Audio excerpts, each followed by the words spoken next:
Hello, everybody. My name is CulBlu, and if you guys are here this early, then thank you guys for joining me. We're gonna give it a wait for a few minutes. I have a few things I wanted to do first, a special little treat, and I was just going back and listening to my very first cast. Oh, by the way, if you guys don't know, if you guys haven't read the title, my name is CulBlu.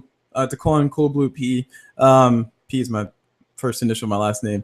But I've been casting Dota for about 2 years now, and I just want to celebrate by making a video that everybody can watch and ask questions about. And as I talk about my experience of casting and stuff, I don't really have anything really too terribly hardly planned out. I mean, I have like a bullet point list on a whiteboard. Probably not going to follow it because I improv everything. But it's really, really, really awesome that I've made it this far, and I've been casting for 2 entire years. I mean, 2 years of casting, 2 years of doing something that's really, really, really crazy. It's hard to think like just 4 years ago I was going to college. No, I take it back. 4 years ago, starting college. I was just getting out of high school. No, 5 years now. Wow. Jeez, I'm getting old. Anyway, all that's said and done, I am going to wait for a few moments so I can see a viewer come up. And once we do see a first viewer come up, I'll go ahead and play what I think is going to be a special treat for myself more so than anybody else. It's basically just going to be like the first 2 minutes or 3 minutes of my very, very, very first Dota 2 cast. And I was just sitting here listening to it, right? I was just sitting here listening to it because I was preparing for this part. This is the only prepared part I have. And I was like, oh my God, man. I was level 26 when I first started casting. I'm level 118 right now, which is still not that impressive, but I'm still level 118. It took me 2 years to get to level 118. I was level 26 when I first started casting. I've officially been playing Dota now for 2 years and 6 months, if I'm to be believed in my very first cast. And that means I started playing MOBAs for about 3. I've been playing MOBAs for about 3 years. Like, this is some intense stuff. Like the feels are starting to rush into me a little bit. But anyway, I'm gonna go ahead and play the first excerpt. So if anybody's jumping into this at the very end, I'll explain explain again. If you guys are watching this later on, thank you guys for checking it out later on.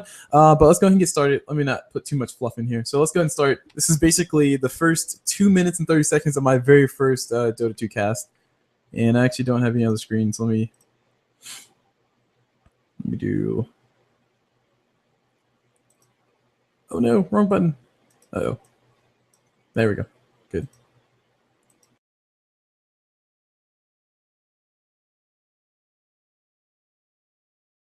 My bad, guys. My bad. Wrong button. CulBlu pressing too many buttons here.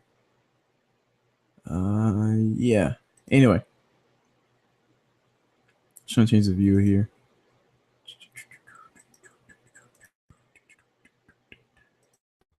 All right, sorry, having trouble with Google Hangouts. Let's go and start. Let me just go ahead and play this. Nothing fancy here. CulBlu doesn't do fancy.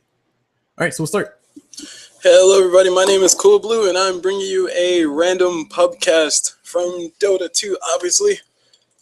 Like I said, my name is CulBlu. I am new to casting. I want to get into, I want to be involved in the casting community. If not just for a hobby, hopefully it just stays a hobby and doesn't become a big thing. But if it does, I'm not complaining. I'll be there to throw my voice at anything that opportunity points me in the direction of. So anyway, like I said, my name is CulBlu. I'm casting a random pub. Let me go switch to overlay. There we go. This will be technically my 4th recording today.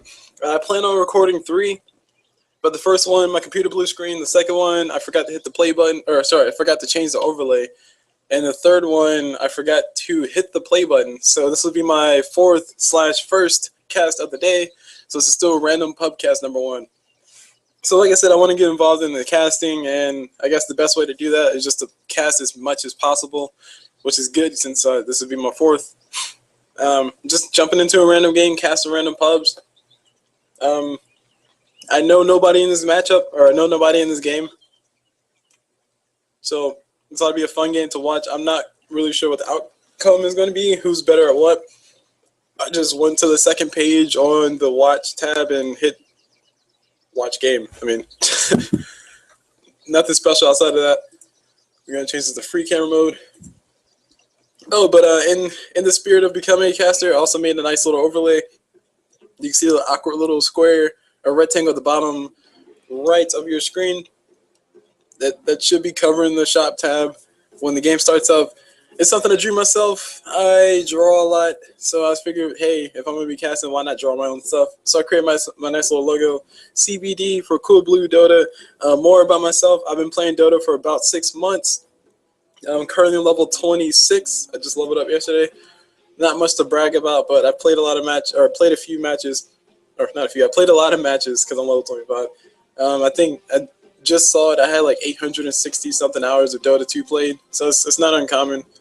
So it's not really much to brag about, but it's 800 hours. So yeah, getting somewhere in life. That makes you depressed. All right, okay.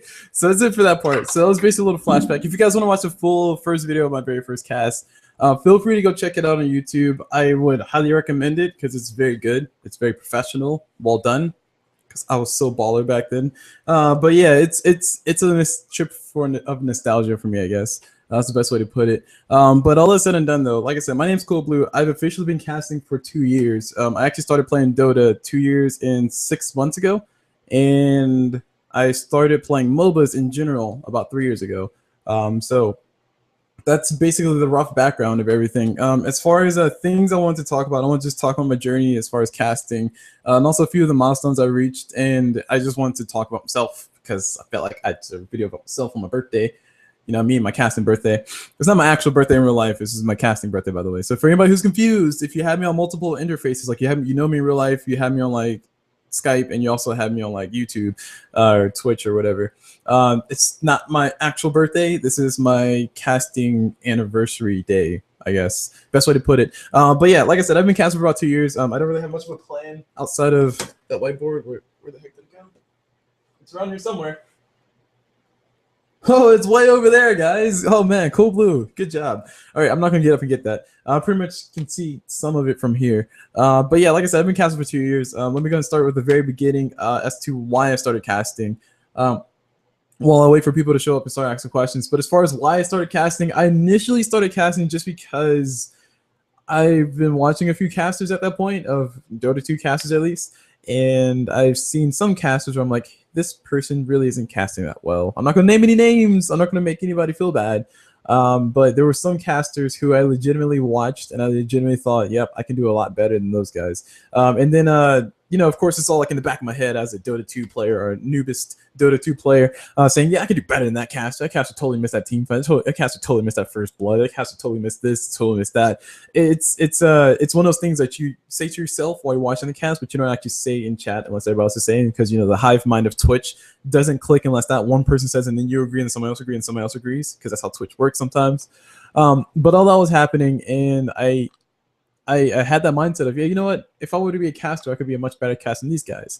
And I kind of grew up like giving back into my days of starting playing games like Dota. Not necessarily playing Dota exactly, but I started playing StarCraft way back then, which I guess for everybody else is not that far back, but it's like, you know, maybe 6 or 7 years back. I started playing StarCraft Brute War. I got the little expansion pack, which I actually have right here.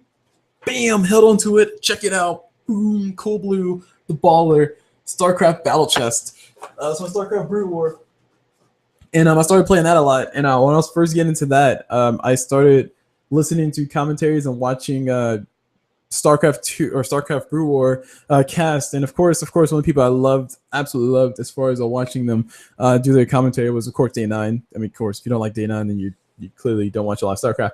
But Day9 was freaking amazing. I love the crap. I love the way he casted. I love the way he commentated. Basically, he would tell you something that's happening in the game. He'll explain to you why it's happening, and then he'll explain to you why it's good or why it's bad. And it's like just that mentality of like, you know, this is happening. This is why this is a thing, or this is why I'm mentioning it, and this is the outcome of that decision that this person is making. Like, this person is expanding right now. That's a bad thing, because this enemy over here is about to attack them, and if they don't expand fast enough, if it doesn't pay off, it's not worth it. They're going to flat out lose the game. And then watch it, you know, proceed to happen. It's like, oh my gosh, this guy's like a freaking prophet.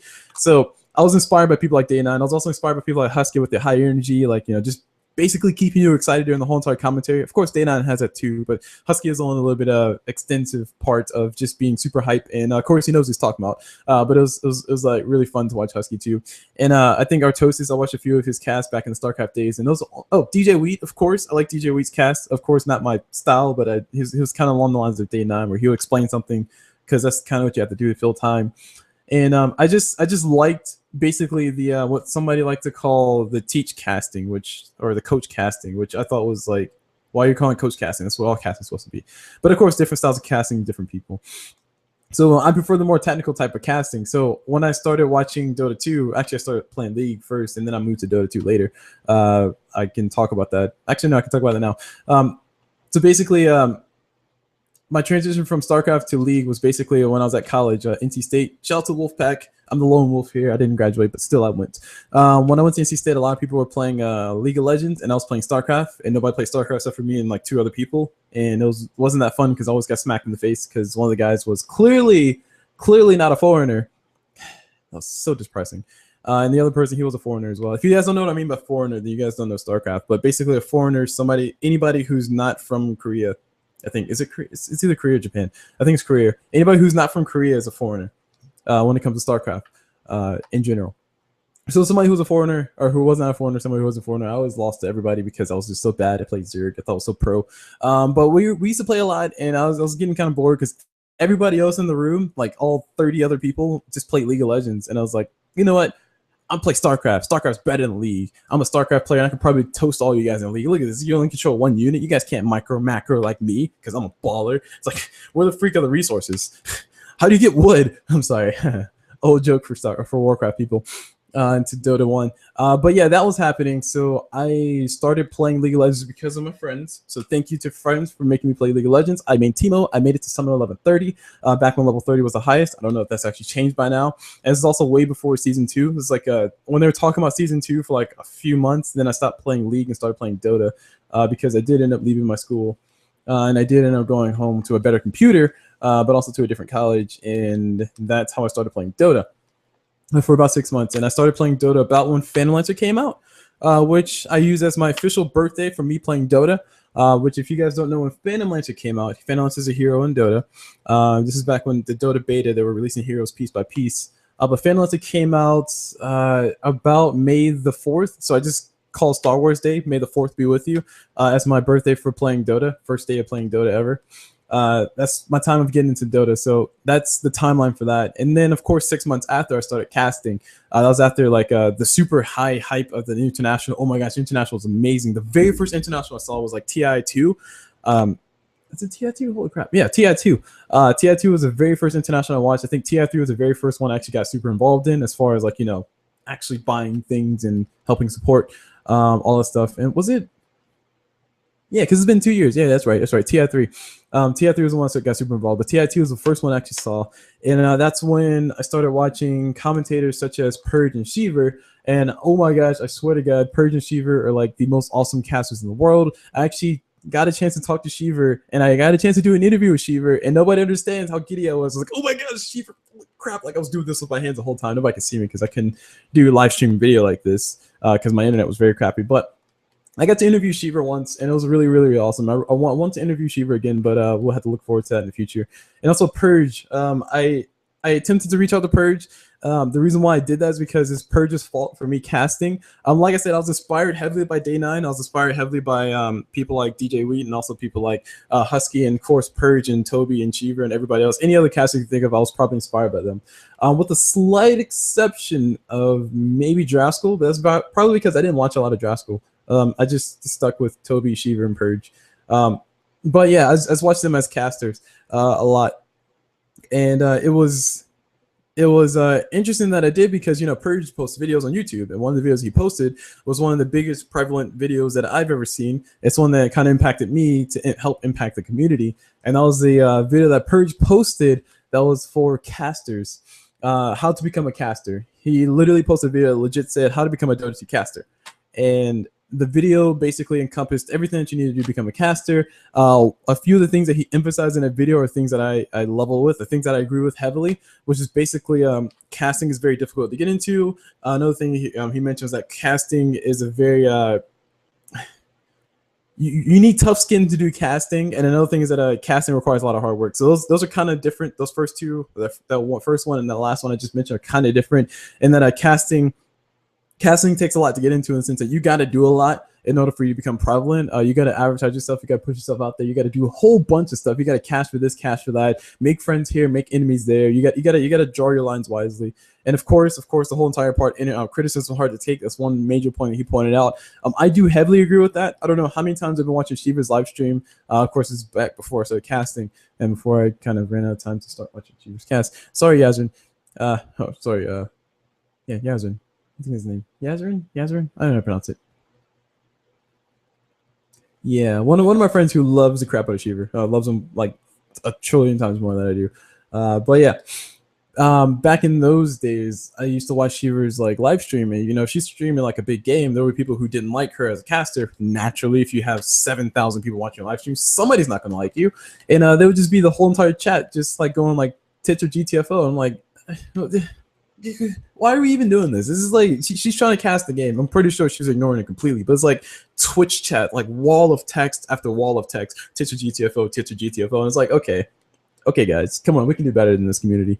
So that's one thing that I kind of wanted to help promote with me going for casting. And also, I agreed a lot when Purge mentioned that criticism is really hard to take because, I mean, it's one thing for you to see like a wall of text like that, but I'm pretty sure Shiva on the regular gets like a whole bunch of messages from people that just basically not really constructive criticism, like Shiva, you freaking suck as a caster. Go die or something like that. And it's like, what are you accomplishing, internet person, with saying that? So anyway.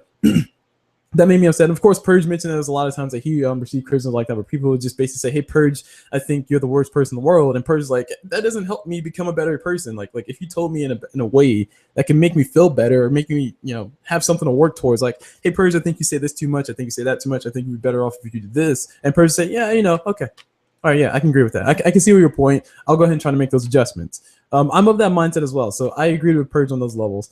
As far as everything else of casting is hard to get into, I do agree with that. I explained that. And also the last one is that casting takes a lot of work in the sense that you have to develop your talent. You also have to just work towards it.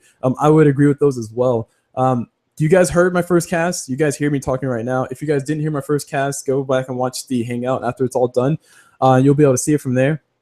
But the very, very, very first cast I've ever done, I was very monotone. I didn't sound very excited. I mean, I was very excited, but I didn't sound very excited. Like there was no inflection in my voice, and it didn't sound like I was actually saying things. And I probably said and a lot of times that I didn't really pay attention to. But the main thing to get out is that from then to now, I've been doing this for about 2 years, of course, because 2 years of casting here. Not 2 years continuously, but 2 years like mostly continuously. So of course my speaking ability developed over time, my ability to speak faster, my ability to know when to speak slower, my ability to do this, my ability to know what to point out, my ability to not put too much filler in and just speak on the main things and then wait for the main or help out the dry spots in the middle of the cast or stuff like that. I mean, that develops over time. That's not something that you can just wake up with. So I agreed on Purge with that level, that basically it takes time to develop that. And I feel like after a certain amount of time, you've developed that, and then you eventually need to go to a stage where you just need to start pushing yourself out there and start promoting yourself. Now, I'm getting a little bit ahead of myself as far as what I'm going to talk towards, but just know that I have this thing called Casters Network that I'm working on, and it's one of the main reasons why I wanted to do this video here 2 years after casting, because I am going to be doing a whole lot of work on that. But like I said, I'm going to talk more about that later. I'm jumping ahead of myself a little bit. So let me go back and continue on with my trail of casting. So, Purge inspired me to go ahead and start casting. And when Purge made that video after I watched, I was like, okay, fine, I'll start casting. Of course, I have to think about it a little bit. It was actually a combination of Purge's videos fault. OBS was an open broadcaster software, which is a software that I found out about like shortly after watching Purge's video. Basically gave me the ability to record videos or record me playing or me casting a game and then like upload them to YouTube later. That helped. And also the simple fact that I can make a YouTube account very easy. Those are all factors in me becoming a caster. And I think those are very important factors. And I think I should celebrate those factors. And if you would like to celebrate those factors with me, then go ahead, drink a beer, because I don't drink. So drink water if you don't drink like me. I surprisingly don't have. Oh, wait, I got water. Clearly not like paid placement here. Yes, we drink. Oh, I need some more of that. We drink to me casting. So yeah, those are the things that got me started casting 2 years ago. And of course, along the way, I've learned a lot. Along the way, I've seen a lot. There have been many ups. There's been many downs. There's been many LOLs. There's been many fishes everywhere. And I really wish I would have sat down and like just made an outline of what I want to talk about. But like I said, I kind of wanted to go snowball this, and this will last as long as I can go. Talking about myself, being all egotistical and that hashtag egotistical swag here. But the main things I wanted to point out is just that I've been doing this for long enough to where I feel like I should be at the stage where I can just give advice to people. So all that said and done, let's go and talk about my history of casting. So I started casting 2 years ago. We talked about that. We heard how kind of bad it was. I have a grand total of, I think, 530 something videos posted on YouTube. Of course, I think about 30 of these videos are not live in the sense that I never published them. So you guys actually didn't see a lot of the games I casted from the Join Dota League. And I think even probably 30 more are never or were never uploaded to YouTube, unfortunately, because I've been so lazy.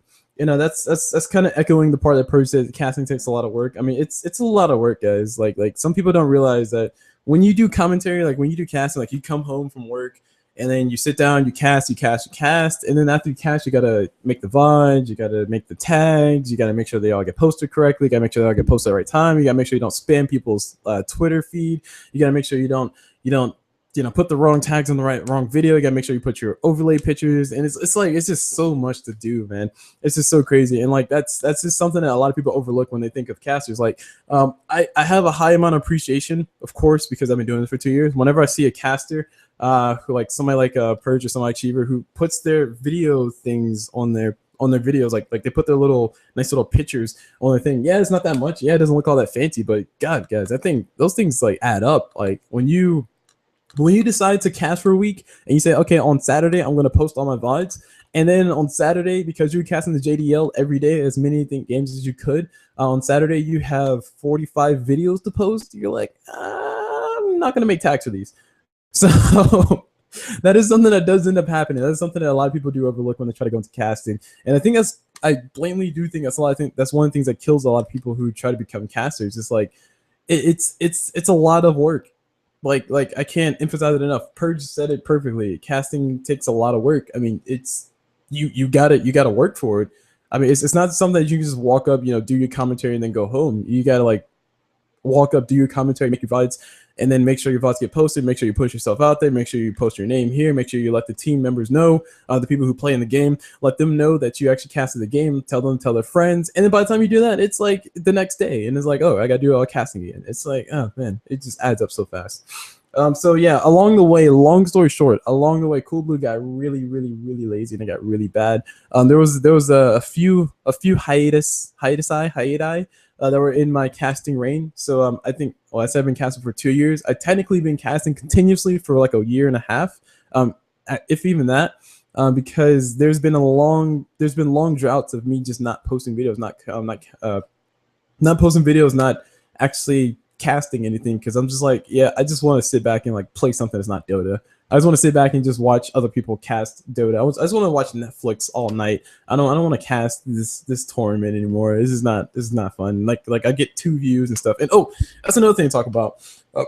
I've had this discussion a lot with some other people, who are going to casting, and I always love to push the mindset of, if you're going to do casting for views, do it for views, but just kind of focus on making your craft better while you're doing it, and don't get so caught up in the numbers. And that is something that I do 100% believe. I do back it a lot, but I do level with everybody else when they say, no, I casted this game and I only got 200 views, and it's like in my mind I'm like, you got 200 views, that's like a lot of people. But then again, on the flip side, it's like, okay, you got 200 views, you got to make VODs for this, you're expecting maybe 1,000 instead of 200. I understand your pain, but all that's said and done, guys, I mean, like, it's a very touchy situation. It's a fine line that you got to walk.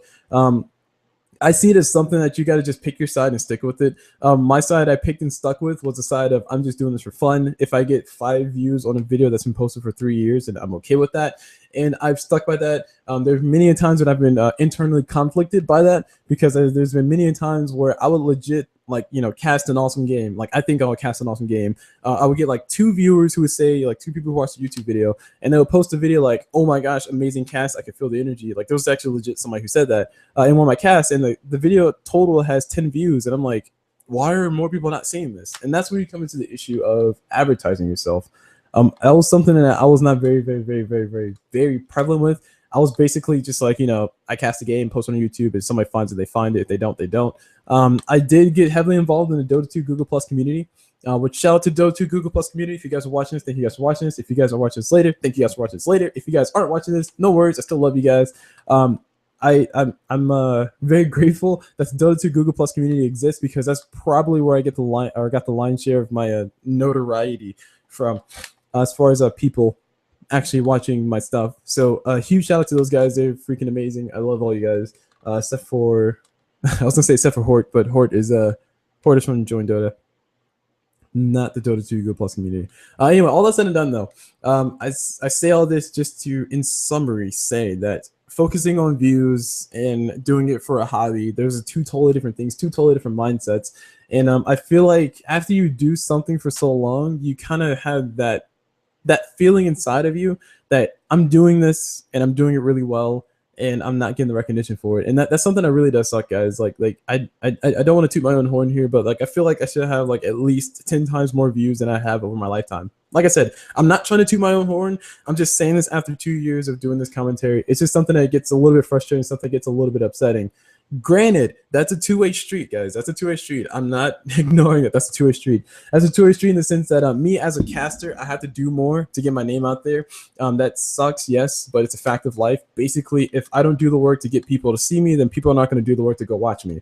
That's kind of how I look at it. And I would push that upon anybody who's actually trying to do this for, like, you know, a living, or actually trying to do casting or commentary for something that they really truly want to do as their main priority job, or something they want to get super famous for, like all the super high pros or something. It's a lot of work. It's a lot of work, guys. And it's not forgiving a lot of times. It's basically you do all this advertising, you do all this posting on Reddit, and then you come to find out all your posts got taken down by that mod because they said you were over advertising, and you're banned from Reddit. And it's like, oh, that's an occupational hazard. I don't know how else to put it. So that's something that does suck about it. But all that's said and done, I just want to bring this all to the light for everybody who's out there, you know, maybe just being a casual watcher, casual viewer, casual person. I will say, go ahead and take the time to go take a risk on a cast that you never, ever heard of. Take the time to go and watch somebody that you may have never heard of. Take the time to go and watch somebody that you may have heard of, but don't really follow. Take the time to go look at somebody like SB Revolution. Take the time to go look at somebody like Renessa. Take the time to go find out about those casters and see who they are, how they cast, if you like them or not, and then just like give them a fair chance. Because I feel like we, as the community, and I'm a part of the Dota 2 community, and I'm very guilty of this. The only reason why I'm kind of not as guilty of this as maybe some other people is because I do find myself a victim to it. So I try my hardest to push myself out of that box, but I do end up falling back into the box a lot of times. But try your hardest to stop just watching the Dota 2. Excuse me, stop watching the Join Dota League Season 4 games, and stop just like chilling out on Toby's channel. Go take a risk and watch out, or go take a risk and check out CulBlu's channel. Go take a risk and go listen to Revo. Go cast a game or two. Go take a risk and listen to Toffee's cast a game or two. I mean, it's something a lot of people can't really do, because like, okay, I'm here to watch a game and enjoy myself. I'm here to like relax after work, a very stressful day at work, and eat my pizza and drink my beer and watch somebody commentate Dota. That's very, very, you know, what's what I'm looking for, competent as far as casting Dota. And I don't have time right now to go and sit down and watch or listen to somebody and adjust to their style and, like, you know, try to find some acceptance in my heart to go listen to them more. That's something that's really hard to jump through. I do understand that. And like I said, I'm pointing all this out because I do understand. I truly do understand it. I'm a very analytical person, as derpy as I may seem a lot of times. I'm extremely analytical. And in a sense, I'll analyze the shit out of the situation. And then I'll try to apply as much derp as possible to try to get more analytical facts out of it. That's kind of how I roll. Congratulations. You know the secret to the CulBlu P. But all is said and done, though, I think there's a lot of people out there, and like I said, myself included, I fall into the box a lot, where you just don't want to sit down and sit there and watch some random no names Dota 2 cast for 30 minutes. It's like, I'm gonna sit here for 30 minutes, listen to this chump cast Dota. They don't even know what clarity potions are. I'm gonna watch them.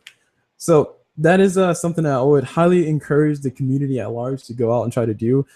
Purge said it perfectly. I keep referring back to Purge because, like I said, Purge is one of the people who kind of forced me into casting or kind of encouraged me to go cast myself. So I will use his name a lot. I will also use Shiva's name and Toby's name, and also to a certain extent Day9's name in this case, because he's not really Dota, but he's close enough. But I will use their names a lot, so heads up. But Purge said it perfectly. Basically, what would he say? Lost my train of thought. Has such a cool point to go in, man. It just dies. Wow, that's like my career. Yeah. Hold on, let me think of that. Purge said it perfectly with his point of it's hard against casting. No.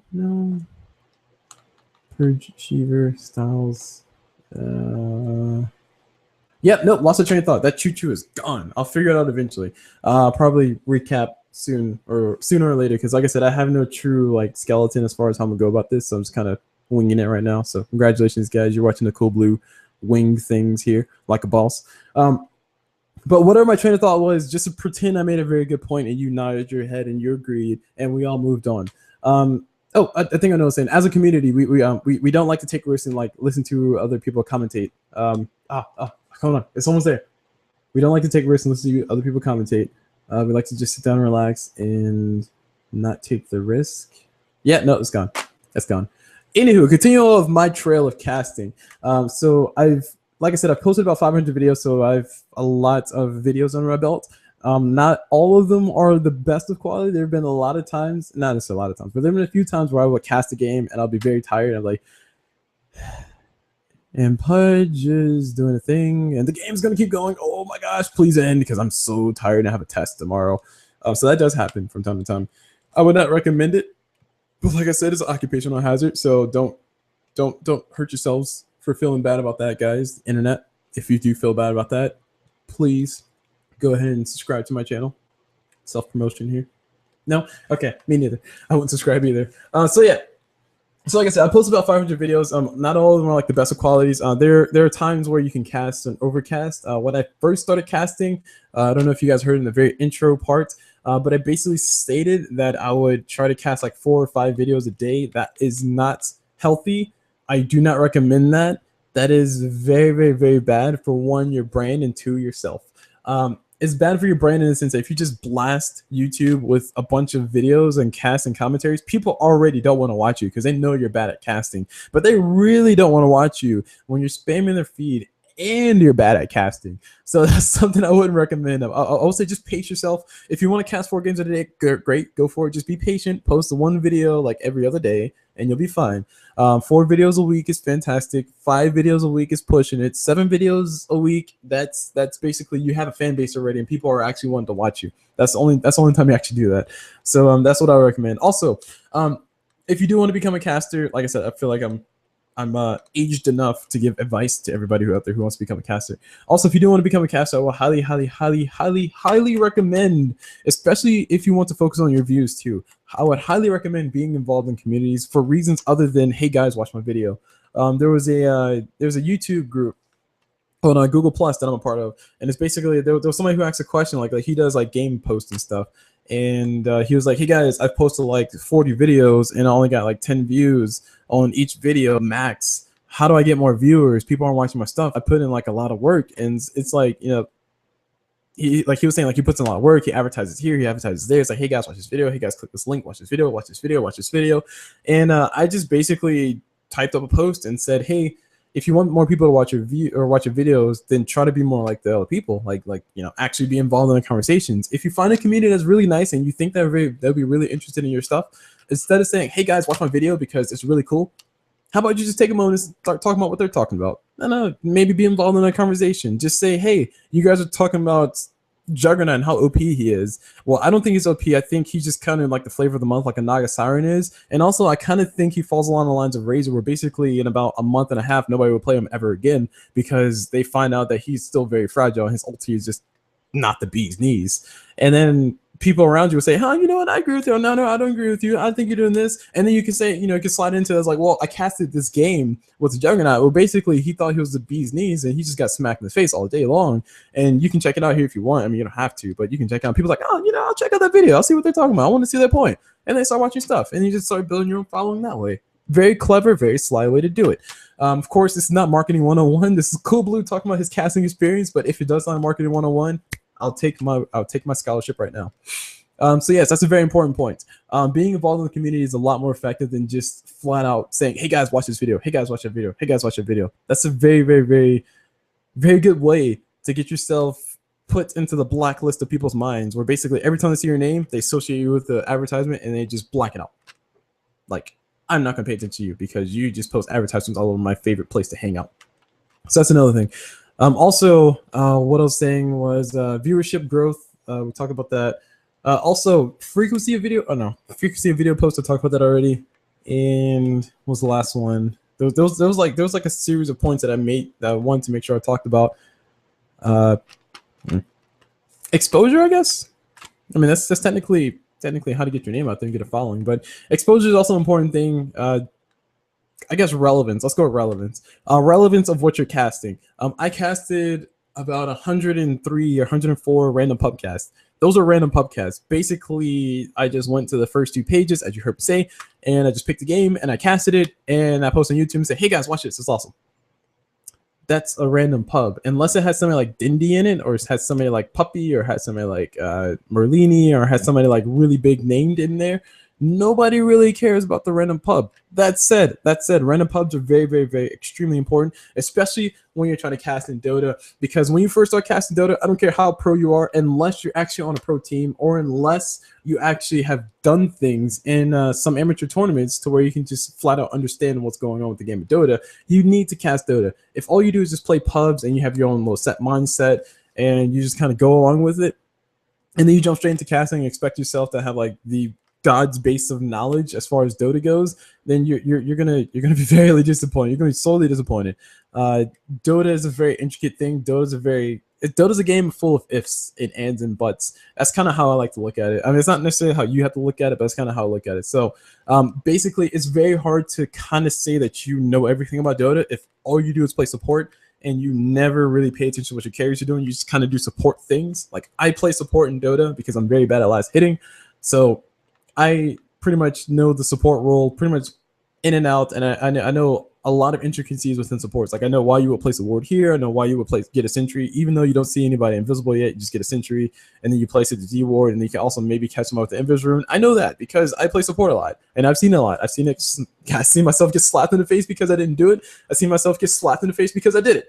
Because it's something that you learn by doing. So when you cast, it's a little bit different because as a commentator, somebody who can see everything out there in the world of Dota, you kind of need to understand, maybe not 100%, maybe not 1,000%, maybe I'll say 40% competency in how all the roles work is required before people actually start listening to you, as far as you being a caster. So that way, when somebody does something as a carry, like somebody buys Assange as a carry, you're like, okay, why did they buy Assange? Well, they probably bought Assange. This is Dota specific, so my apologies for anybody who doesn't watch Dota. The reason why somebody bought Assange is probably because they're going to buy Heaven's Halberd. Maybe they'll go for Assange and Yasuo for the mid game and just try to push themselves up, but it's really hard to tell until we see them go for it. But all that said and done, Assange is a relatively speaking efficient item for them to go for more HP, because then maybe they're seeing this, maybe seeing that, maybe they want to get a Heaven's Halberd for the Gyro Ranger who's doing work on them. I don't really know. They got Assange. So you just say those things, and then people say, huh, he's probably right. I see his logic. I see the logic. Yeah, you can apply the same logic over and over, rinse and repeat, sure, but there are a lot of situations where it's kind of intricate, and you just kind of have to be the one to first spot it out, and then point it, and then poke at it, and prove to everybody that's relevant. And then when it, like, a big team fight happens, and then like the Heaven's Halberd breaks out, and it's like they wreck the whole entire team because they get a Heaven's. Like, I called that, guys. He got a Heaven's Halberd.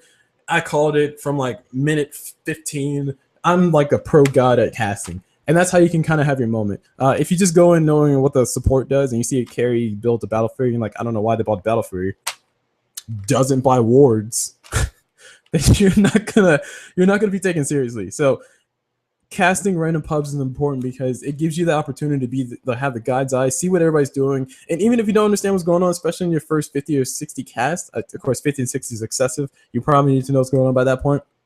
But even if you don't know what's going on, if you just see enough of stuff happen, like if you see a Juggernaut build an Aghanim Scepter really fast, and then you see Juggernaut proceed to wreck the enemy team if he builds it really fast, and then you see a contrasted situation. Of course, you've cast about 30 games by now. You see a contrasted situation, you see Juggernaut build an Aghanim Scepter really late, and then he proceeds to die very fast and very early because he bought it so late. They say, oh, okay, so Aghanim Scepter and Juggernaut has a very, very, very nice, fine timing window. If you don't get it within the first 20, 25 minutes, it's probably not going to be that great. If you get it later than that, I mean, you might be able to do something here or there if you got other farm, but it's really hard to call. So those things are things that crop up. Those things are things that you see as you cast more games, and it's just flat out. You just have to like kind of just grind and grind and grind away at it until you just see enough to where you can probably make assumptions like, okay, I see that Slaughter has a blink dagger at about the 20-minute mark. It's probably not the best of timings, but I think he'll be okay for now. Whereas if you see Slaughter get a blink dagger at the 30-minute mark, it's like, yeah, his team's probably not going to do that well, assuming that this team's not doing well. You can make those assessments. Like, you can make those battle assessments. And you can try to logic it out. Like, you can say, okay, this happened. What inverse effect might have happened or might it have? And just by understanding how all the other roles would interact with one another when you're casting Dota, it just helps out immensely. And that's something that you can only really build up if you do cast a lot. Or if you go back and watch a whole bunch of pro players cast or commentaries, and then you sit down with somebody who possibly understands how the game really works, or maybe that pro player or that pro team while they're doing it, and just have them discuss and tell you why they were doing things, you can get a lot of knowledge on that. So random pubcasts have their place. I don't think they necessarily have their place as far as being the thing that everybody wants to watch, of course. Unfortunately, it doesn't matter how many videos I make about this, but I can't really change the entire mentality of the whole entire internet or Dota 2 community, that is, by saying that just because Dindy's in it or Dindy's not in it doesn't mean that you shouldn't watch it. That's not a mentality that goes well with everybody. Of course, if you're new to Dota, you don't know much. You just watch all the big games that Toby's casting because Toby's your super awesome caster. He's very energetic and he makes you excited about the game. Sure, go for it. But if you have been in the community for a little while, I would say just try to go outside of your comfort zone and watch those casters that you never heard of. But yeah, experience is something that you do have to build up, though. That is something that you can't get around. He's gotta work at it. And Purge pointed that out in his video on how to cast, basically saying that you kind of got to build up that talent. You got to build up that skill so they can prove to people that you do have the talent for casting. Like if you have a talent for saying really quirky things at the right time, or have some really good, awesome comedic timing, even if it's a very, very, very bad dry humor, like I do have, I hope, then you can kind of dish that in, especially if you sound like you know what you're talking about when somebody watches you commentate Dota. It's like, oh, this guy knows what he's talking about, he's commentating Dota, and he's very bad at jokes. I'm going to be more entertained because he's adding value to his commentary. Instead of just me sitting here watching Gladys from Portal tell me what's going on in the Dota game, I'm going to have somebody, telling me logically what's happening. Maybe they're mentioning some things I never heard of, never thought of, and some very interesting outlandish ideas, and all these dry times where Phantom Lancer is just farming and Juggernaut is just farming, or Naga Siren is just farming up her 3 radiances because that's what she does for some reason. But while they're talking about things, I'm being entertained. They're making jokes, making me entertained. They keep me engaged as a viewer, and those things build value over time. And I think those are things that a lot of people don't put emphasis on when they talk about casting. Like a lot of people kind of want you to just be able to talk fast enough to talk about team fights, but those little things in between, like all the dry times, like that, those filler times, those are so difficult to do. Not necessarily so difficult in the sense that, oh my gosh, it's impossible. You have to be casting for 2 years to do it properly. It's just more so difficult. It's like it's kind of hard to know what to say. It's kind of hard to know when to shut up. It's kind of hard to know when to not shut up. It's kind of hard to know what to say when, or what might be relevant, and it's something that you have to build over time. And that's something I think a lot of people, a lot of viewers at least, kind of undervalue in the sense, or in the wider sense of the whole entire world of Dota and stuff.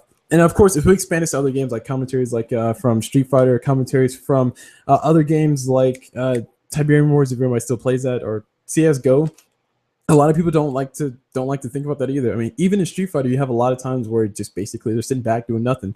They're just tossing fireballs back and forth. And as a commentator, if you watch Street Fighter, if you guys are from the fighter community, thank you guys for watching as well. But if you're watching a Street Fighter game, you see them just tossing fireballs, as a viewer, you're like, oh, this is so boring, nothing's happening. But as a commentator, you're excited. He's like, oh my gosh, they're building meter. He's trying to get 4 bars of meter because he knows that he wants to do this, and do this. And if he gets that combination and gets a wake up Rekka and puts him back on the chicken feet, he just basically wins the game. And you don't know that as a viewer unless you watch a lot of course, if you watch a lot of Street Fighter, it doesn't get really repetitive. It gets repetitive over time, as with anything else that you watch a lot of, and you can kind of predict it yourself. But as a commentator, if you tell that to somebody who's never watched Street Fighter before, you're like, oh my gosh, what's a chicken wing? What's a wake up Rekka? Oh my gosh, this Fei Long guy is awesome. And if you guys knew that was Fei Long I was talking about, then kudos to you. You know Street Fighter, or at least the generic part to Street Fighter, like I do. So that's something that you really have to pick up as a commentator. I think it's something that's really valuable to give to the viewer, even if people undervalue it or underestimate the impact that it can have on them enjoying the whole entire thing, the whole entire shebang, I guess. So yeah, those are important things I think I want to point out. So moving along on my history, because this is a very jumbled history. I started playing League of Legends, and I moved on to Dota 2, and then I moved into casting Dota 2. And I think about the first year that I started casting, we ended up throwing the first Dota 2 Google Plus Community Cup, which was freaking amazing. It was freaking awesome. It wasn't as many people showed up as I thought it would, but hey, people showed up for a tournament that we organized as a community. So shout out to the Dota 2 Google Plus community. You guys did a fantastic job, or we did a fantastic job. I was involved, so I guess I can consider myself in that one. And then we had the second Dota 2 Google Plus Community Cup, this is where things start to fall off. So right around the first Dota 2 Google Plus Community Cup, like I said, I was at my community college doing my homework and stuff, and I just got to a point where I was like, man, it's a lot of work. Like this casting thing, like I really want to keep doing it, but it's getting away with my homework, and I don't even want to do my homework. But then I do this casting thing instead, and my parents get mad at me because they're paying for my school, and it's like, yeah, I don't do this. So there was a nice little time period of me getting more or less discouraged from casting. And the reason for that is because by that time, I think I posted about 200 or 250 videos or so. And my collective views was like something not that high. I mean, like I think I was barely breaking like 20,000, which I guess 20,000 is a lot for somebody who doesn't have YouTube videos posted or somebody who's relatively unknown. But basically 1,000 of those views came from a review that I did for speakers. And I was like, yay, my speaker review has more views than my top 5 Dota 2 commentaries. And it's very depressing. It's very saddening sometimes. It's like, it's disenfranchising because it's like, I'm doing all this work, and like nobody's really watching it. And of course, like I said, this is a two-way street, guys. Keep in mind, I'm understanding this is a two-way street. I can't complain. I can't bitch and moan about this because there's a two-way street. Basically, I have to put my name out there and people have to find me. So we kind of have to meet in the middle. I wasn't doing my part to begin with, so I can't really say that, oh my gosh, the community is so crap because they don't need to pay attention to me. Because I know for a fact that I wasn't doing really much to push myself out there outside of being involved in Dota 2 Google Plus community, which is relative to the whole entire grand scheme of Reddit. It's like, you know, a 12th of the whole entire population of Reddit, at least for Dota 2. So that's something that I'm not like putting on the community. I'm not saying, oh my gosh, community suck, but I'm just mentioning that it's a very depressing thing to know that you're doing so much work and that nobody's really giving you the recognition for it. It's like nobody's really like, you know, saying, hey, you're doing a good job, or hey, this is going to happen and growing on. And yeah, you hear like every once in a while, but it's like, I hear like once a month, and it's like, it's not enough. I feel underappreciated here. Like me crying, my feels are like walking out the door. That's kind of how it went. So that was the thing. That's something I think is important to point out, is that it's very easy to get discouraged, even if you're casting. If you're doing like a whole bunch of like live streams and stuff, which is what I wasn't doing, which, let's be completely honest, if I was doing live streams for like, you know, maybe casting the Join Dota League, starting from season 1 to season 4, I think I'll probably be like as popular as a lot of the other people. Like I might be on the level of somebody like the Capitalist. I might be on the level of somebody like Purge, or even somebody like Toby as far as commentaries, because I personally like my commentaries because I do my commentaries. So of course I'm going to be supporting my own product. But I also heard people who actually enjoy my commentaries. They felt that I was very knowledgeable. They told me that they told me that they felt I was very knowledgeable. They also think I was funny in points that I thought that was not funny at all, but they thought it was hilarious. And I was like, okay, cool. Somebody likes it. Cool. Whatever. So there's a market out there for somebody who likes my commentaries. All this said and done, I think if I would have did a live stream where people would actually, you know, say, okay, my favorite team is playing versus some other trash team I never heard of, and Toby's busy casting this super awesome big game with Dindy and stuff. I'm going to watch my favorite team casted by this no-name caster. And that's really excellent exposure. I do love the fact that Join Dota has opened up the doors for tournaments for people like us smaller name casters, to actually go in and cast some super huge games that people might want to watch. Somebody like I don't want to put Revo in a box, but somebody like Revo, I'm using him as an example because it's only one of the few names I can still think of that's still casting. Somebody like Revo, it gives someone like Revo a really huge base to actually cast for, because he actually casts for a lot of Brazilian Dota now. If he's still casting, last time I checked, he was still casting for Brazilian Dota. And that was a very, very big thing for him all around. And everybody's saying happy birthday. Yeah, happy birthday, CulBlu. Woo, happy birthday. Happy birthday, bro. Sorry.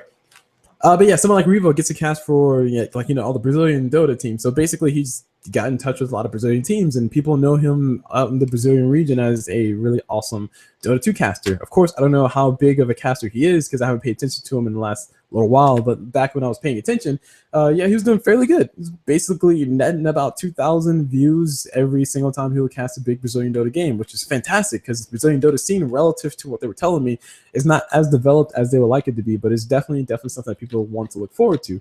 So when you have moments like that where you basically were casting something like the Join Dota League, or maybe you just casted some random tournament that you didn't think was going to be that big, but actually was, excuse me, and you just basically get your views flooding in from that. It's like fantastic encouragement. Like I love when that happens. But of course, it didn't happen for me because I didn't live stream. So that was the difference between me and Revo. Revo actually live streamed, but that's an opportunity I think live streaming gives you a lot, and I think that's kind of one of the faults and also one of the benefits of us as an organization, us as esports people, I guess, is that we have the ability to live stream. People know we have the ability to live stream. If we have crappy internet, then we don't deserve to live stream, or we don't deserve to get the views because they want to see it now. They want to see you cast the big games. They want to see you cast everything right now.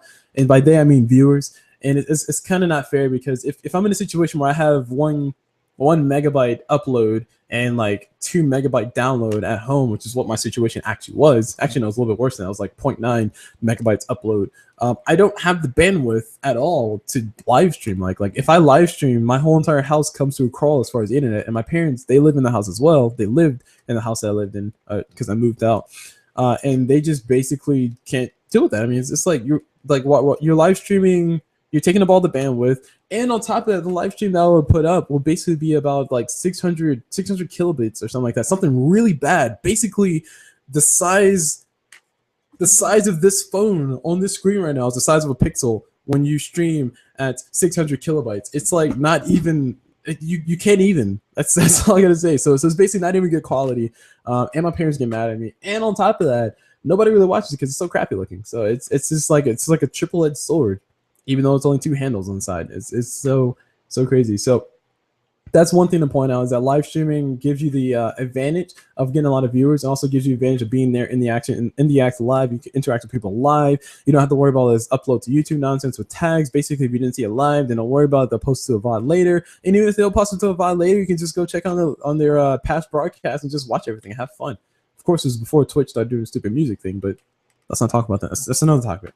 So all that's said and done, live streaming does give you a very good advantage. I do highly encourage anybody who has the access to live stream to actually go ahead and do that. Case in point, I started live streaming after I moved and I got my own internet. I got a 5 megabytes upload speed and I got 25 megabytes download speed because that's the only one I could get with more than 2 megabytes upload without paying over $100, which is stupid. So that's my package. That's my internet package I have in my house. So I am more than capable of uploading or live streaming a lot of videos, and it's really fun. It's really cool too, especially when I see the comments saying, "Oh my gosh, this is like I can't see this. This bit rate's too high. Can you turn your bit rate down?" It's like, yes, they can't download my bit rate. They can't take down what I'm putting up. Oh yeah. But I do admit that I did have to pull my bit rate back a little bit. I didn't pull it back too much, but I pulled it back from 2100 kilobytes up, which is basically 2.1 megabytes up. I pulled it back to like 18 or something like that, and it was still really good quality. So that's something that you have to consider for as well your bitrate if you're on a live stream. But let's not talk about that. That's a whole nother video. So all that's said and done, live streaming gives you that advantage of being involved. And like I said, case in point, when I actually moved out and I got my own place and I started live streaming, I actually felt myself feeling a lot better when I did live streams because I would live stream some of the Join Dota League games. I would get like 100 maybe on a good day. On an excellent day, I would get about 1,000 views. I was like, oh my gosh, I'm actually doing it. People are actually subscribing to my Twitch channel. This feels really good. And people are actually wanting to watch my VODs. Like, when are you going to post the VODs? When are you going to post the VODs? The team was like, when are you going to post this VOD? And I told them 5 months later. It's about 5 months from then. So I guess I need to hurry up and go post it. I'll also be lying to them. But but just that instant, immediate, like, good job, keep doing it, come on, give us more, this is funny, that was funny. It's just that interaction back and forth. That was like such an encouraging feeling. And as a caster, as somebody who wants to break into the live streaming casting scene or whatever you want to do, I would highly encourage live streaming if you can. If you can't, I would say that your task is automatically 5 times harder than what you would initially anticipate to be. And of course, I'm being realistic here. If all you do is post VODs on YouTube, and you maybe try to reach out to like some of the bigger tournaments, say, hey, can I cast for you? It's not going to work out as good as you want it to. In an idealistic world, what will happen is you'll post your videos on YouTube. Somebody will find you. They'll love your content. They'll say, hey, I want you to go cast this tournament for me. And you say, I can't live stream. Say, don't worry about it. Just as long as you post VODs as soon as you can, that's good. And then you end up with a beautiful situation where basically a lot of people want to watch the VODs because, they may not be able to watch the game while it's live anyway. And then you go watch the VODs. They love your stuff. And then you have subscribers. You have this. You have likes. You have a partnership here. You have this there. And next thing you know, you're like the next big thing in the world. And all on 1 megabyte upload speeds. So that would be the idealistic situation. Of course, in the real world of Dota, unless you have contacts, unless you have friends, unless you have people out there who actually would want to watch your stuff or want to push your own stuff, or people who will do things for you, it's nigh impossible to do. I mean, it's a fact of life. Like I don't like this fact of life. It's something I've come to realization over the time. Like I said, I've been doing this for 2 years and basically relatively invisible to the whole entire casting scene. Case in point, as of the number of people watching this live is 0 people, right? And I'm watching it myself, so I don't count. So that's something that's like a hard realization, a harsh realization when you do try to break into the casting scene. I think a lot of people need to. A lot of people, as far as viewers, need to reassess the way they like to watch the casters, because I do know a lot of people who are super extremely loyal to people like Purge. I do know people who are super extremely loyal to the commentaries of AC or Draskell or people like that, or Luminous or LD or Zyora. But it's like, just give some of that love to the other people who you've never heard of. Like take a moment to go watch those people. Like a case in point, I mentioned Zyora. Perfect. I actually started trying to reach out to other casters. And I started a podcast series, or I made like 1 video total of a podcast series. I was going to be, encompassing League of Legends, Dota, and League of Legends, Dota, and Han. And the reason why I mentioned Zyora is because at that time that I was reaching out to people, I was basically looking on YouTube, looking for people who commentated for things like League of Legends, and they had I think I had to have under 200 views on a video that was posted for at least a month. Basically that put it to where me as somebody who's relatively unknown could reach out to them, who's somebody who may be as relatively unknown as I was, and say, hey, we're on an equal level. Let's work together to do things. We can make a bigger picture. We can make a bigger thing happen out of this. So I was reaching out to a few people in League of Legends. I actually talked to a few people who actually made it like a podcast. It was kind of cool. But we only made 1 episode, and I actually talked to a few League of Legends people, and I talked to a few Han people. Actually, no, let's take it back. I didn't talk to them. I reached out to a few Han people. One of those Han people was Zyora, which is awesome because I knew Zyora back when he casted Han. Haha, take that, internet. Zyora casted Han. No offense to Zyora, no offense to Han. Actually, no offense to Han, but no offense to Zyora or anything. I'm not trying to trash him or anything, but I'm just trying to say that I actually reached out to Zyora back when he was stopping casting Han and starting to cast more Dota. He was back then. He was doing a Dota Talk or Dota Radio, whatever they called it back then. And it was really cool to go watch his stuff and say, hey, this guy is actually doing things in Dota. And then like the day that I heard he got picked up by Beyond the Summit, I was like, oh my god. I was like, oh my god, Zyora got picked up by Beyond the Summit. Holy crap, I totally know that guy. I knew him back when he was casting Han. And now I finally get to tell the internet that I knew that. Because I legit sent a message out to Zyora. I can actually go find it. I gotta go find this thing. Let's see. I actually reached out to him and said, hey, Zyora, I see that you cast. Let us do a thing. And then Zyora never responded. Never responded. Made me so sad. Never responded at all. All right, let me find this right. Let's see. It was should have been Castnet.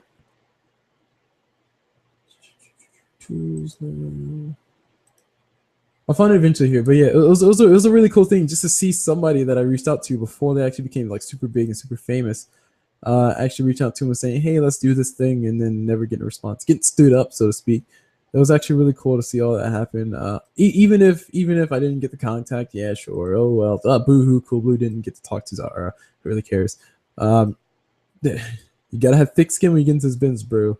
Gotta have thick skin when you get into this business. Business. It's called business. It's in Castnet. I think it was in Castnet. Messaging. There's season. What the heck is our personal legal announcements? Events, Tony casting. Oh man, I can't find it. No, guys, I can't find it. Oh no. Oh, this is so horrible. Anywho, so I'm gonna go ahead and stop searching because I know I can't find it. I know it exists though. I sent the letter. I sent it. Gosh darn it. And Zyra has it in his mailbox somewhere that he never read. Maybe he did read it. Maybe he didn't respond because he's CulBlu noob. I don't want to talk to this guy. Yeah. No skin off my back because I'm here making a video that nobody's watching. Frick yeah. All right. So like I said before, I've been casting for a while. There's been a lot of ups. There's been also a lot of downs. And one of the downs I actually want to talk about was actually one that really hurt me personally. And I'm gonna try to curtail my language to say it in a way that I can live with the world with. And also, I'm not going to name too many names here, but there's a specific group and a specific group leader that I actually legitimately don't like. That person that runs that group as a person, but of course, for the whole entire world of casting, I'm okay with, like, putting aside personal differences and supporting the group. And that group, I'm not going to name the name for the purposes of you guys not searching for who it is. But if you guys do know me, you guys were involved in the Join Dota League, the social chat, or the all girls chat, basically what we called it. And there was a moment where things got very personal very fast. I do not appreciate that. So all I gotta say is there's been a lot of ups, there's been a lot of downs, and whoever this person is, just know that I genuinely felt hurt from that whole entire situation. I genuinely don't like you as a person, and if we do meet in person, I probably wouldn't do anything negatively or anything violent. I would just genuinely just stare at you, saying, "What a shameful person." Anywho, so moving on from that, getting drama out of the way, because I wanted to make sure I said that before I actually said the wrong thing, because I actually don't want to say that I would legit like stab your or cut your head off and stab it through a pole, because I probably would do it. No, I wouldn't do it. I'm not that kind of person. But ups and downs do happen. There are a lot of times where you will talk with people that I will say that you will talk with people and they won't agree with your same point of view. And it's okay to have different point of views. But as a person who wants to be more involved in the community, as a person who wants to help the community grow and stuff, I just felt a little sad because I kind of have a super positive spin on things, if you guys haven't already picked up on that. And some people don't agree with that. And I understand if you guys are watching this video, you don't agree with that. That's okay. You can have your opinions. Feel free to have your opinion. But all said and done, it's an awkward situation because the group that I'm referring to, they're doing a fantastic job. I love what the group is doing. They're promoting a lot of good things. They're promoting a lot of cool ideas, and I actually do like the work ethic of the person I'm speaking about. But as far as a person personally talking to me, I just no, I can't even. Nope. Let's not go there. All right, moving on. All this goes a super awesome, fun, long way for me to say two things. Or three things, actually. First, I've been casting for a long time. Second, I'm officially retiring. Third, I'm focusing more on Castnet. I threw three things at you all at the same time. I wanted to make this video to talk about a lot of things, specifically towards helping people become casters, because I have been casting for a long enough time that I can basically give points and give pointers. So I feel like people can give me some respect and just at least listen to some of the things I say. Maybe if you don't agree, maybe if you agree, fine, have fun with that. Second, I'm retiring officially from casting in the sense that as a caster, you probably won't see me cast a lot. I'll probably be going on a straight up, like, someone put purge out there, but straight up purge status, where basically I just kind of cast whenever I feel like it, and I'm not really obligated to post a cast every week or anything like that. Not going to put myself to a schedule. Basically, you'll see a cast from me when you see a cast from me. That said and done, I am going to be casting for the Dota 2 Google Plus Community Cup. That is something that I have planned to do. I'm already scheduling things out for myself so I can make sure that I'm pretty much off on that whole entire weekend, so I can just do as much as I possibly can to help that become as best as possible event. That is going to be on Dota TV, and if you guys want to go check out the Dota 2 Google Plus Community Cup Season 3 or Round 3, whatever we called it, go check it out. I'll probably put a link if I remember to, and you guys will have fun watching that, because I will be commentating my awesome commentary, and you guys will love it. Also live stream too, because that's what I do. Anywho, moving on. The very last thing I was saying was Casters Network, which is something I'm going to be focusing heavily on now, in the sense that I'm going to be doing a lot of background work on the casting scene. I feel like one thing that the casting scene is missing, and this is not necessarily just the Dota casting scene. This is also the casting scene for fighting games. There's also casting scene for World of Warcraft. If that has a casting scene, I don't really know. I haven't paid attention. It's also like, oh, just a casting scene for just arena-based games or fighting games in general. I think it's not really friendly to the newbie coming in. Like you legit have to do something super awesome, super baller before you actually get yourself to the top. Like you legitimately have to cast, somehow get into the commentary for the International 5 and also Evo for Street Fighter, and just basically somehow sound like you know what you're talking about. And then people finally start saying, you know what, maybe I'll watch you next year. And it's not a fair system sometimes, guys. Like people in general don't like to go out of their comfort zone. So Casters Network is a group that I've created a long time ago. It's been one of my pet projects. It's actually, its anniversary I think comes up in like 6 months or so, and I'll be celebrating the 2nd birthday for that. Because I started casting it not that long after I started casting. I need to go check back on the dates for that one. But Casting Network is a group that I created to help casters come together, collect, collaborate, and create with one another. And the whole point of the entire group is to basically help casters come together, collect, collaborate, and create with one another. It's basically just promote casters in general, just to promote the casting scene. Idealistically, what I want it to be, my vision for it is basically for it to be a thing of where Dota casters, fighting game casters, MOBA casters, this caster, that caster, casters for this game, casters for that game, casters for this group, caster for League, caster for Han, if they're about Strife, whatever you want to cast for. Basically, all those people come together, they can collaborate with their ideas, and I feel it would be a very beautiful thing to create, because I feel like there's a void right now. There's not that thing. There's not that helpful entry for people like me trying to come into casting. I actually had a lot of work going into it at one point in time, but it was too much for me to do at once, because I know for a fact, I know myself enough now to know that basically I can only really focus on one thing at a time. And if I'm trying to focus on 2 or 3 things, I can't do it because I ain't got time for that. Actually, no, I do have time for that. I just don't have the attention span to do everything at once. So I was trying to do casting. I was also trying to do castnet. I was also trying to do adminning for a few other things as well. And that kind of burned me out. So I kind of died on pretty much all of them at the same time, which answers one of my first hiatuses that I actually took from casting for about 6 months or so, because I was just doing too much. And it was like, I don't want to do this anymore. But I am going to be focusing now officially 100% on castnet until, of course, when the Dota 2 Google Plus Community Cup comes up, then I'll go casting more. But castnet, like I said, my main focus is to try to build the casting scene up. We have a lot of videos posted already for interviews, and that's like I said, I mentioned before, I got to cast Shiver once, and I was so giddy. I felt so awesome to cast somebody like Shiver. Like, she actually said yes when I actually had to cast. Like, shout out to you, Shiver. You're freaking awesome, freaking amazing. I was gonna say I love you, but that sounds weird on the internet. I think you're awesome. I think you're an amazing person. I appreciate what you've done for the world. There, it's like saying love, but more words. Right? So that was a freaking awesome series. And also, I like the idea of it because it basically, I interviewed people who were like my casting friends. So people who were casting for the Join Dota League, those are people I met through there. And basically what I did was I said, hey, Revo, let me interview you. Hey, Halflo, let me go ahead. Okay. Hey, Clements. Coacher, oh, my bad. Hey, Couchor, let me go ahead and interview. Hey, Vanessa, let me go ahead and interview. Hey, Reva, let me go ahead and interview. Just basically just say, hey, people, let me interview, and I posted it on YouTube as an interview. You can go ahead and reference it. You can do whatever you want, and it was a really awesome thing. Also, another thing about Castnet that I liked, that I want to go ahead and try to promote as much as I can, is that it's not an official thing. Like if you're part of Castnet, you're associated with Castnet. You're not like Castnet owns your soul as a Basically, Castnet is a resource for you to use if you want. You can use as much as you want. You can use as little as you want. We would prefer you use as much as you want, so that we can get the name out there more. So the more people we get, the more exposure we get. The more exposure we get, the more people we get. The more people we get, the more exposure. It basically grows like that, communitively, which would be awesome.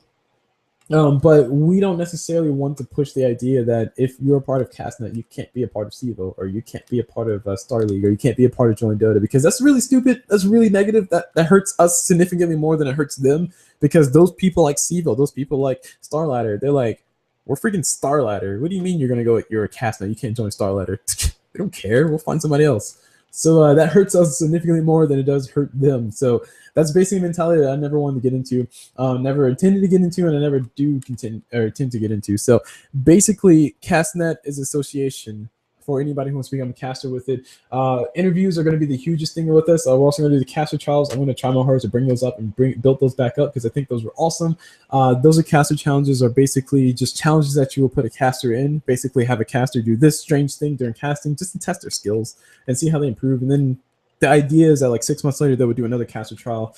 And we'll see how they do, and people can compare the video and say, "Oh man, you really improved when you did this," or "Hey, I think you'd be better if you did this a little bit more and did that a little bit more." Or, "I think you're overbearing as far as a caster.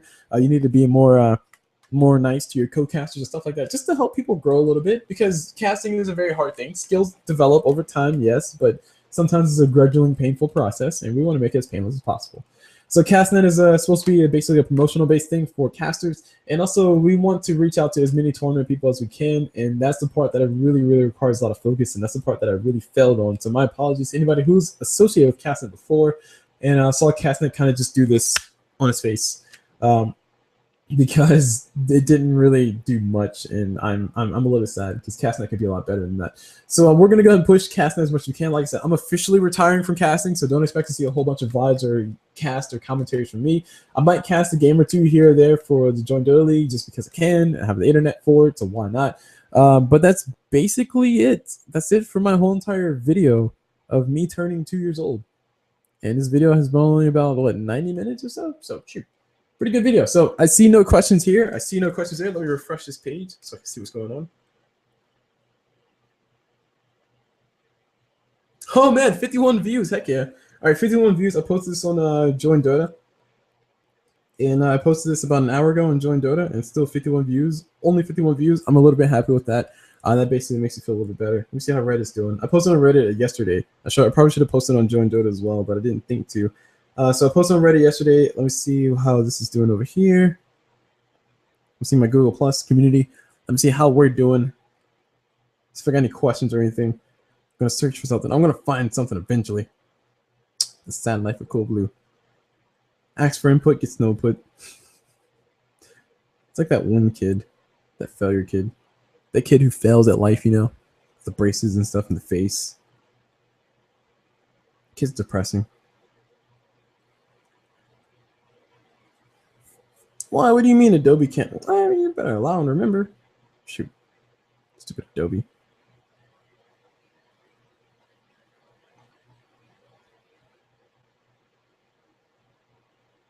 Oh man, it looks very, very, very provocative. Like this whole entire me looking down and doing like waggling side to side. All right, so I'm gonna go ahead and cut it there then. So if there's no questions, thank you guys for watching. I feel like I've covered quite a bit during this whole entire thing. Just a recap of the main things I want to make sure I pointed out. Basically, I've been casting for 2 years. I'm officially retiring. I'm working more in Castnet.